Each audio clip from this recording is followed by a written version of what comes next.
আমরা যে রোজ কত কথা বলি তার মধ্যে এক ধরনের বাক্য কিন্তু সবচেয়ে বেশি ব্যবহার করি।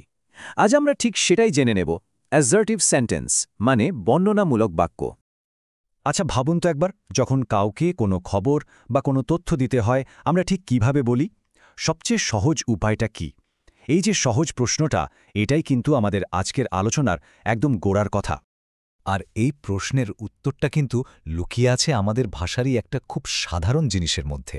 এমন একটা জিনিস যা আমরা সবাই রোজ ব্যবহার করি, হয়তো নামটা খেয়াল করি না। এই যা তো সবচেয়ে সোজা উপায়টা হলো সহজ সরলভাবে একটা কথা বলে দেওয়া, একটা বিবৃতি বা স্টেটমেন্ট দেওয়া। আর গ্রামারে এই যে সোজাসাপটা কথা বলে দেওয়ার এর কিন্তু একটা বেশ সুন্দর নাম আছে, আর সেটাই আমাদের আজকের টপিক।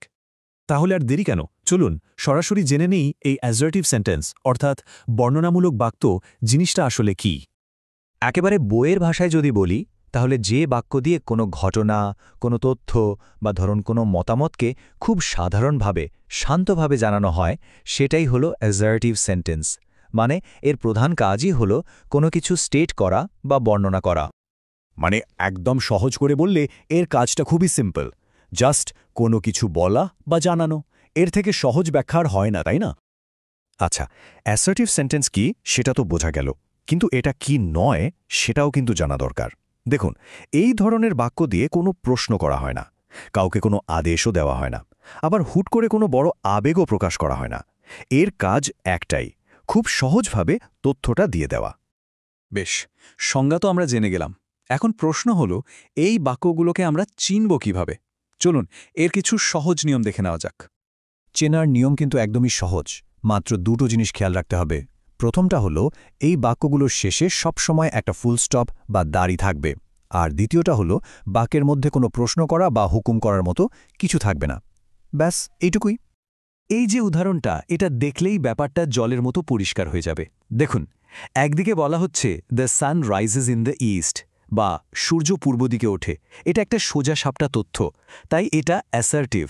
কিন্তু পাশেই দেখুন, যেই প্রশ্ন করা হলো does the sun rise in the east, বা সূর্য কি পূর্ব দিকে ওঠে, অমনি কিন্তু এটার অ্যাসার্টিভ রইল না। পার্থক্যটা ঠিক এই জায়গাটায়।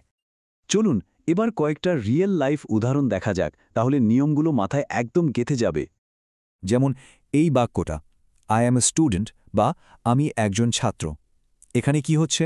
খুব সহজভাবে একটা তথ্য দেওয়া হচ্ছে, আর শেষে একটা ফুল স্টপ আছে। ব্যাস, এটা একটা পারফেক্ট অ্যাসার্টিভ সেন্টেন্স। এবার এটা দেখুন, the sun rises in the east, বা সূর্য পূর্ব দিকে ওঠে। এটা তো একটা চিরন্তন সত্য, তাই না? এখানেও কিন্তু একটা সাধারণ ঘটনা বা তথ্য বর্ণনা করা হচ্ছে। কোনো প্রশ্ন নেই, আবেগ নেই, শুধু একটা শান্ত, সরল স্টেটমেন্ট। তাই এটাও একটা অ্যাসার্টিভ সেন্টেন্স। আর এই বাক্যটা, she loves to read books, বা সে বই পড়তে ভালোবাসে। এখানে কারো একটা পছন্দের কথা বলা হচ্ছে, তার মানে একটা মতামত বা তথ্য দেওয়া হচ্ছে। সুতরাং এটাও কিন্তু অ্যাসার্টিভ সেন্টেন্সের একটা চমৎকার উদাহরণ। তো আমরা আলোচনার প্রায় শেষ দিকে চলে এসেছি। চলুন পুরো বিষয়টা এক নজরে আরেকবার ঝালিয়ে নেওয়া যাক। তাহলে মূল কথাটা কি দাঁড়ালো? এই যে সহজ বর্ণনামূলক বাক্য, এটাই কিন্তু আমাদের পরিষ্কার যোগাযোগের একদম গোড়ার কথা, মানে ফাউন্ডেশন। নিজের ভাবনা, নিজের তথ্য যদি আমরা সহজ করে গুছিয়ে বলতে বা লিখতে চাই, তাহলে এই অ্যাসার্টিভ সেন্টেন্সের ব্যবহারটা ভালো করে জানতেই হবে।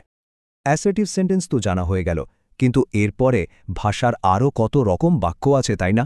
তো এরপর কোন ধরনের বাক্য নিয়ে জানতে সবচেয়ে বেশি ইচ্ছে করছে?